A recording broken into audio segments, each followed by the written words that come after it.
be accepted. If you guys think it's appropriate to move these dates up, this is generally around about the same time that we always start every year. So we would, we'd love to start a little earlier.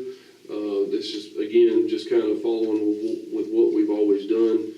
And if the board ever wanted to make any recommendations of moving those dates up to allow for more time in the All-Star season, we would definitely take those recommendations into further consideration. So just wanted to point that out to you, show that to you. If there's any discussion or questions or comments, I'd address those to the board at this time.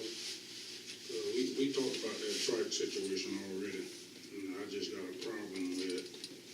We practice, we go around track at other schools or whatever, and the kids, you practice out there on the track at the high school.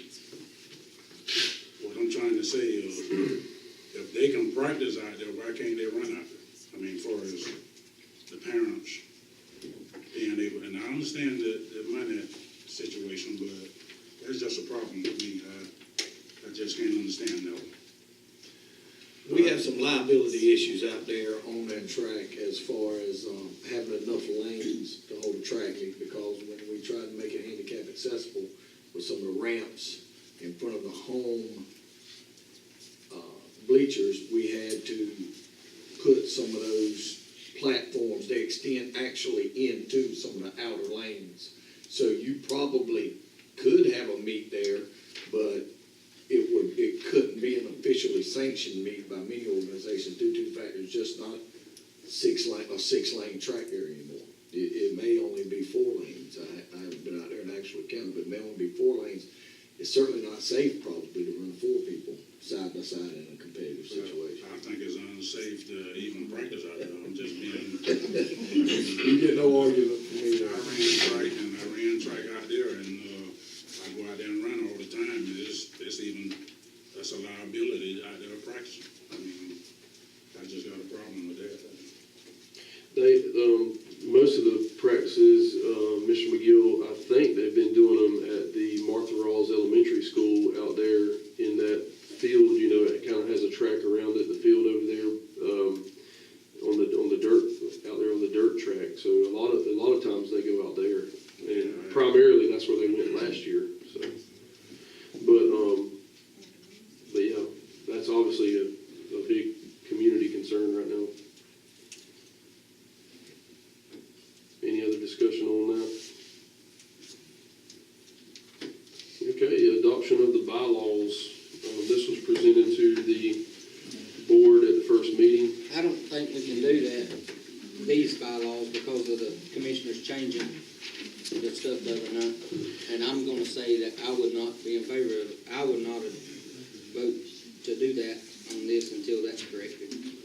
Okay, if you look at item A, it just refers to member of the Recreation Board shall have and may exercise all the powers as are provided for in the resolution of the Board of Commissioners. So when they change theirs, and that's all it basically says as far as powers, duties, and concerns. So, but it does say the date. It does have the date though. So. Yeah, we could change the date. yes. So yeah, I guess we'll have to table that until the next. Is this right? 24 hours? I thought it was supposed to be 48. Okay. The Yeah, resolution. resolution said 48. This said 24. So underline that and the date. And now, obviously, due to those changes, we'll have to go through them and bring this up at the next meeting and try to get them adopted at that time. Okay, sorry. Motion and a second to table the bylaws. I'll make a motion to table the bylaws. I'll second. Thank you. Mr. Peel? Yes. Mr. Weaver? Yes. Mr. Grooms? Yes. Mr. Williamson? Yes. Mr. McGill? Yes. Thank you.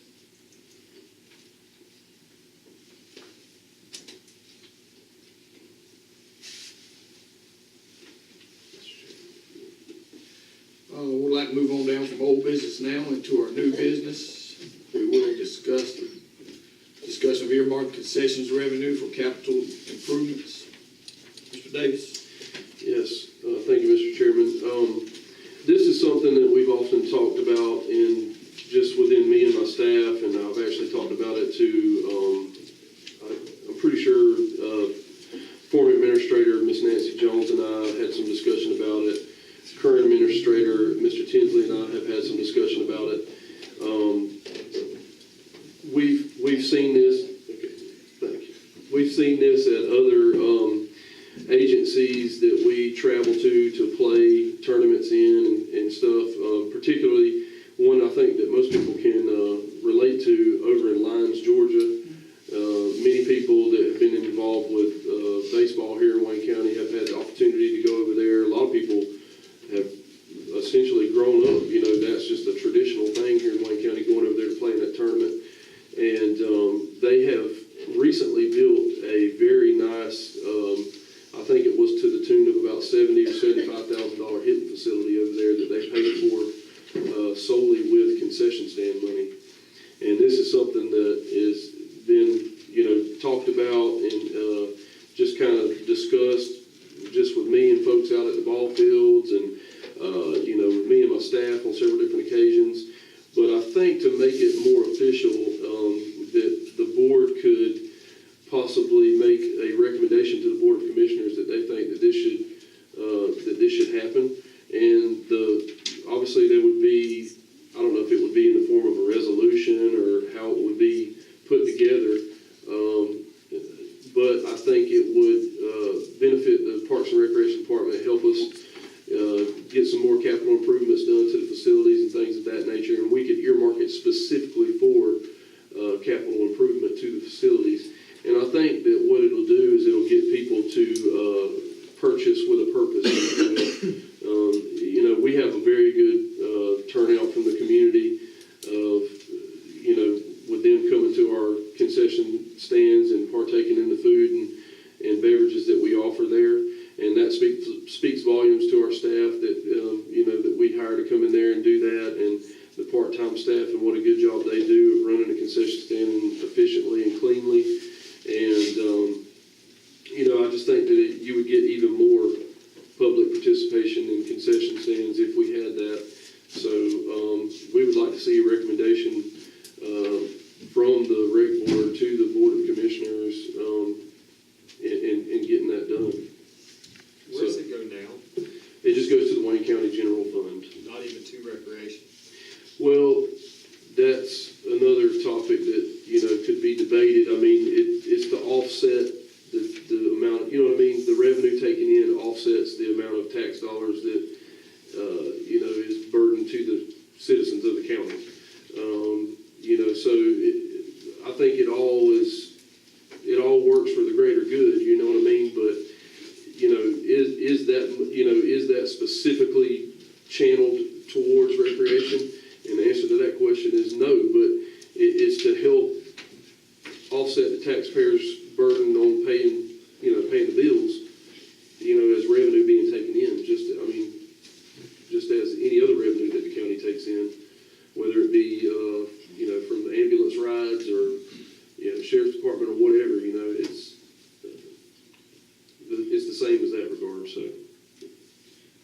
With that being said, the only revenue we have for capital improvements is revenue that is allocated to you through your annual budget request by the county commission. And the SPLOST that was passed I think it was 2012. This was my other question on the fees and schedule thing a while ago, that fits into this. On the drink situation, I'm just gonna use this as an example, drinks. We run a fountain drink, right? Right. How do we know how many we sell? How is the inventory done on that? How do we know at the end of the night when we got, I'm just using numbers now, $1,000 in the drawer, we count the Cokes. How do we count the Cokes? Well, essentially, we don't have a cash register system, any type of computerized till or, you know, No, say but check we stub. can count. I mean, we ain't had a computer and scribbling ever.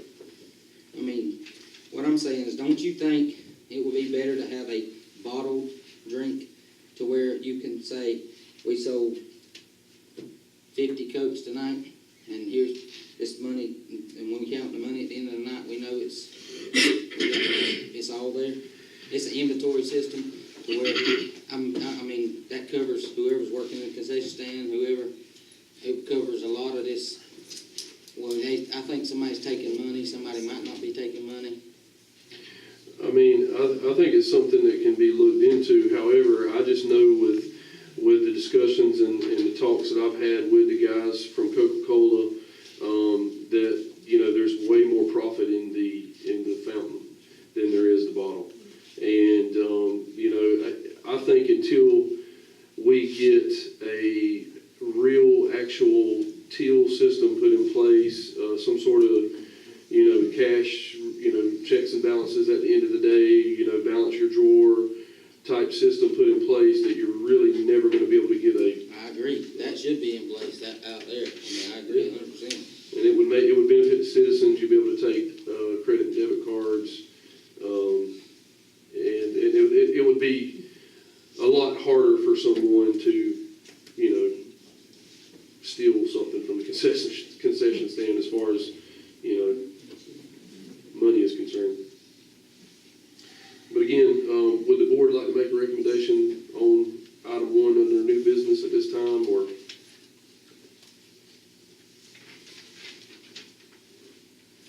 So we need a motion that we would recommend that to the board? Correct. Yes. Correct. Yeah, I'll make a motion that we discuss that with the county commissioner. I'll second it. Mr. Peel? Yes. Mr. Weaver? Yes. Mr. Grooms? Yes. Mr. Williamson? Yes. Mr. McGill? Yes. Thank you. So these were for 2016, this is what you want, 2016. That's what we currently have, and we're looking at whatever kind of changes you want to make. That's what we're going to do in the next half this year. No, we wouldn't have to.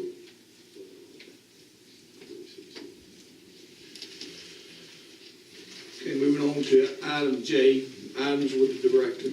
Looking at phase 1 master planning update. Thank you, Mr. Chairman. Just wanted to update the board.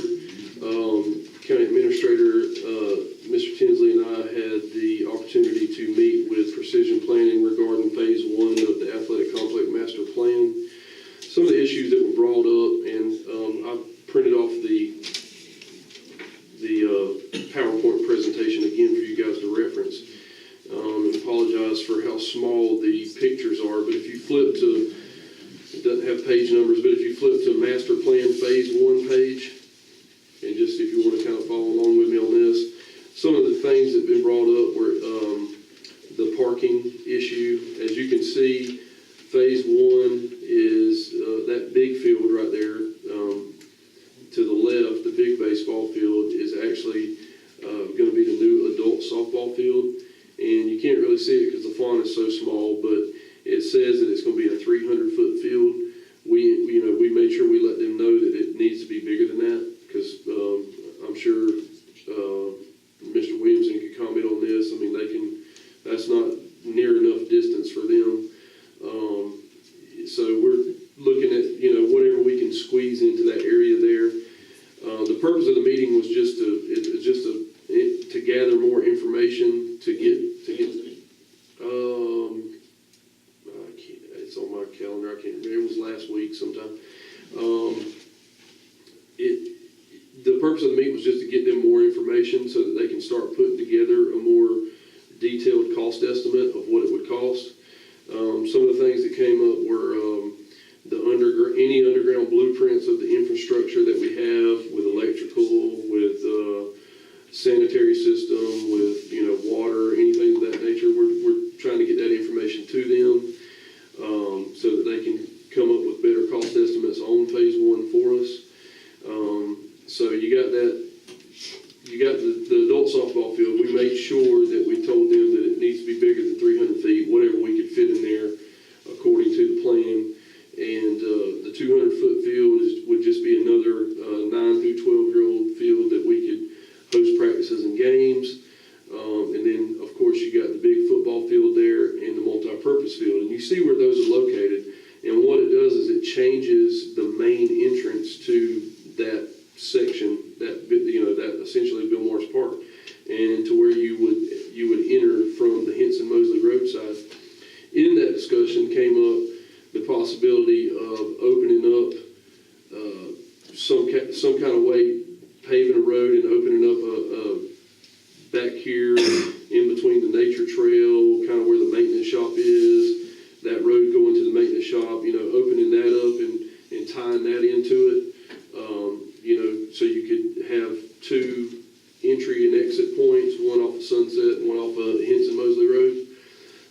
came up, and then, okay, so field dimensions, parking, and then one of the unique features that we thought would be, rather fun for the recreation board to discuss was maybe the possibility of making some sort of wall out there for the adult softball field, like a taller wall, maybe making it unique in the regard of maybe something like a green monster or something like that, and then the possibility of putting seating up there in it just to create a more fun atmosphere.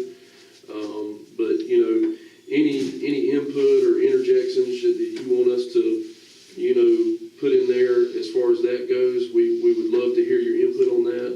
I mean, we don't have to discuss it in great detail right now for the sake of time, but feel free to shoot me an email or call me or anything of that nature. And then also too, yes, sir. Can I say something about this? This plan, and I don't, want to bust anybody's bubble, but before I spend another dime on that, I'm finding out where it's going to be financed from. 100 years from now, that won't be built in this county. Well, what we're trying to get is we're trying to get a realistic number from them on what it would cost to do this phase one, and we're hoping with the current SPLOST dollars that we have. But this shouldn't, I thought we talked last time about, this didn't have to be phase one, and you're already meeting about this. Like we talked, our priority right now isn't a baseball field. Understood, but you gotta, okay, so we only got around about $500,000 of SPLOST Let's left. build a pool. And you gotta, the reason why this portion, okay, some of the issues that were brought forward tonight, ADA compliance, you guys know the parking lot is atrocious at Bill Morris Park. There's a lot of issues at Bill Morris Park. So this would address the concessions issue, the ADA compliance issues, the bathroom. That's a major complaint in the community is the bathroom. Women drive to Burger King to go use the bathroom when their kids are playing at Bill Morris Park. It's a major issue. Needs to be addressed. So you would have up-to-date, new, state-of-the-art bathroom facilities. And plus, too, you got to think about with the current amount of SPLOST dollars that you have, what can you do? What exactly can you build? We're not going to have enough money to build a new gym, which is what we all agree upon needs to be the first thing that needs to be built. But we don't have, that's a multi-million-dollar facility. We don't have that kind of money to build that. So that's why some of these things that's why this was looked at first, updating this part of the park. And again, it all came about when we redid the junior boys field. The junior boys field is nice, and we redid that just like it sat. But it raised the question: do we want to keep the layout of Bill Morris Park the same, or do we want to change it and make it more of a wagon wheel style complex, which is the norm now? So that's why we kind of started there, and that's the first spoke of the wheel, if you will. So. Just with the money that we have, I mean, in my opinion, I think that, that it needs to be focused in that area first because there's a lot of issues and a lot of problems that need to be addressed. But again, I mean, I would love to be able to sit here and say we're building a gym first. That would be awesome, but we don't have that kind of money. Mr. Morgan. Y'all pay Precision Planning a lot of money to do the drawings. Do they give you a ballpark figure on what it would take to complete phase one, complete phase two? Is there a ballpark figure? Do they give you any money? They haven't yet, but that's what they're trying to do. They gotta see what the underground infrastructure, what condition it's in, how much it was going to have to be relocated. Nailing down the actual field dimensions and looking more deeply into what we want the concession stand to be, do we want it just like it is at Ben Park, or do we want to change that up? We took them over there and showed them all of that. So that's what we're trying to nail down, and we're trying to make sure that, again, just like Mr. Weaver said, we're trying to make sure that, we have the public support in pursuing phase one as we perceive it to be further. And, again, like I said, I'd love to be able to do the gym first and, maybe the pool first. I mean, that's something to be considered too. I mean, there's the pool situation, which we're going to discuss that in just a second, but yeah, I mean, they need more information of what exactly we want out of phase one and what all are the different variables that are gonna be involved before they can just, start really, taking bids from contractors or throwing numbers out there, so. How much money have we paid for precision planning? This particular, I don't know what the total is, I mean, we could get that for the next meeting, but the original proposal of drawing this plan, I think, was somewhere around the neighborhood of like $8,000. So we can't build we can build all this that you got in this big picture cheaper than we can build a gym? I mean, that's, with our discussions with those engineers and things, that's what we're leaning towards right now, but we don't know that to be a fact because we haven't received any numbers from them. So we're just in the process of getting numbers. We thought that with all the ADA compliance issues and with all the other issues that that need to be addressed at Bill Morris Park, and we just thought that was where it needed to be. That's where we needed to start with the current amount of SPOS dollars that we have. But that might be something we all need to sit down and look at. I mean, if we're gonna potentially get concession money for capital improvements, we can work on some of that, accessibility issues we have and look at that big dollar figure, make sure we maximize that spend. Absolutely. Before I hate to keep going back and forth precision planning and paying them thousands and thousands of dollars till we iron out. And just like I said a while ago, I don't see spending any more money on it until we find out how it's gonna be paid for. That's just my feeling. I agree. That's a waste of money. If I may comment on that, I mean, how are we gonna know how much it's gonna cost if we don't pay some engineers or somebody to figure out what all is gonna be involved in putting it together? We wanna know how we're gonna pay for it, not how much it costs. I mean, we like to know how much it costs now. How much money is gonna pay for Yeah, it? the current SPOS dollars would be what we would use to, And we have how much? And you, around about $500,000. That won't pave the roads down there to it. that's what I'm thinking. Pave the roads where now? That won't pave all the roads you've got drawn out on this map here. I mean, Well, the multi-use recreational trail and stuff like that, that's fat that can be cut back. You know what I'm saying?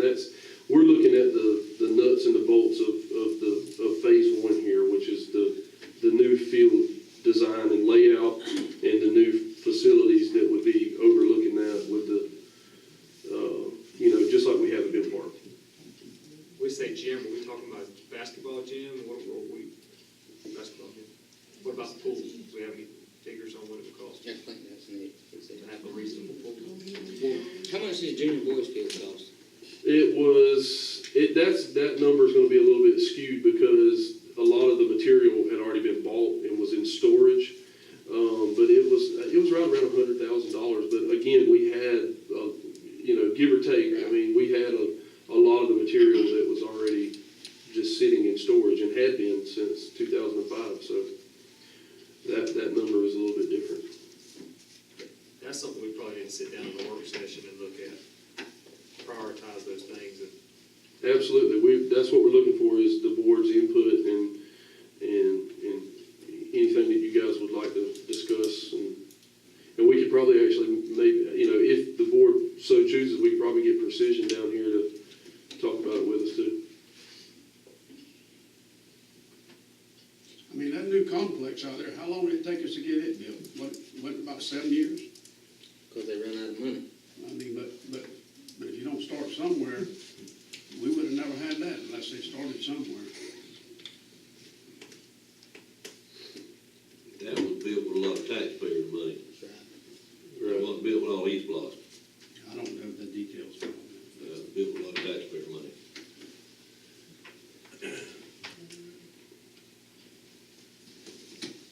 Okay, any other discussion on that? How does the commissioners feel on this? I mean, we just read for it. They actually tasked me and recreation staff to develop a plan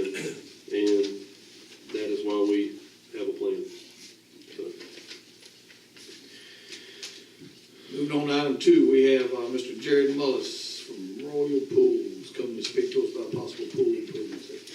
Cracker Williams? Yes, sir. Just to clarify before Mr. Jared comes, he won't be discussing figures or numbers on building a whole entire brand new pool. Right. This is the issue that was brought up at the first meeting about heating the pool And the crack. and the crack. Yes, sir. Thank you for coming. Yeah, no problem. As far as the pool goes, the main issue with that, for the past year, trying to maintain the pool, I've learned a lot about it. The biggest issue is the leak. There's a crack in the pool. And what's going on with that crack is we're having to put in roughly 2,800 gallons a day into that pool. And if you know anything about pools, you have a small leak, you're losing a couple hundred gallons a day, you're losing chemicals. You're losing chemicals, you're losing money. And with that pool crack being so large, there is no efficient way to heat that pool unless we get that fixed.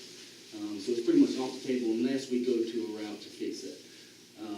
As far as repairing that issue, we're looking at roughly $1,000 to do a minor repair. What that is just going over and patching the issues that's already there.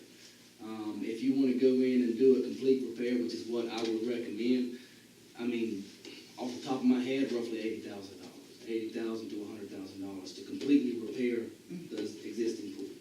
And what I'm going to do is I've already done a minor leak detection until I get into that pool and partially repair the issues that's already there. I won't know the extent of it. As of right now, like I said, we're looking at roughly $1,000 to fix the leak itself. And what I'm going to do is, because of the fact that I feel comfortable and confident in the fact that I can repair the issue, if it's not able to be fixed, then I'll pretty much take care of the problem itself. Like if I can't repair it, then we'll, not charge anything. But that's just because of the fact that I feel comfortable. I've been there, I've done a little inspection myself, and I believe that I can take care of it. Mr. Mullin, I didn't mean to interrupt, one question. Yeah. If you repair it, how long do you think that will last? Just to give you some ballpark figures, what you're spending each month as of right now is $1,000 a month, roughly. In loss. Not roughly $800 to $900 in loss, yeah. So, I mean, I don't see a reason why you would even consider not even looking at it. But at the same time, I can't guarantee anything. I've had pools I've repaired last 5 years with the same Type The same- of problem? and I've had pools that lasted a year. So, I mean, just to give you a rough idea, I can't guarantee anything because of the fact that my first recommendation, spend the money, get it fixed, $100,000. But at the same time, it's not always feasible to do that, especially not for Just for dumb people like me, how much does a pool cost like that? like that. I mean, yeah, like we would need for our swim programs. I mean, is it $1 million pool? I don't know. I have no idea. You're pretty close to it, roughly. I mean, 800, right at $1 million. Again, that's just rough estimate. That's not even getting any figures where Right. it's located at. It depends a lot on the water tables of where it's located. I mean, if I've got to go out there and drill well points to remove the water that's already there, it's going to take a lot longer and it's a little bit more expensive. So it depends on the location and all the details of everything. But with that pool being that old, I mean, it might happen somewhere else. I mean, Yeah, it could. Very, very potentially it could. But at the same time, like I said, I will take care. If I can't fix the leak, it's not going to cost anything. If it does fix the leak, it's going to pay for itself in a month. And I mean, you're losing right now. You're spending right now roughly $1,000. In the summertime, a little bit more, $1,000 a month. If it works 2 years, you're going to be saving $12,000 roughly. So. But that's the first step, is to fix the leak. Second step would be after the leak is fixed and we're sure that it's not going to be coming back anytime soon, then move on with the heater process. Installing the heater and making sure that it is able to maintain the heat. The problem with the heater itself on that size of a pool is a ton of surface area. You're looking at over 3,500 square foot of a pool. And the only way to maintain the heat, especially with the wind conditions, there not being a building around it, there not being some type of enclosure, screen enclosure, covers, reels, stuff like that, to solar covers to prevent the heat from escaping, heat, chemicals, stuff like that. So as far as that goes, the first step would be obviously to fix the leak and then kind of move on from there. So, any other questions? Mr. Chairman, if I may, just real quick. So I think what's being proposed here to the public and to the board is, do we want to spend this amount of money on the current pool?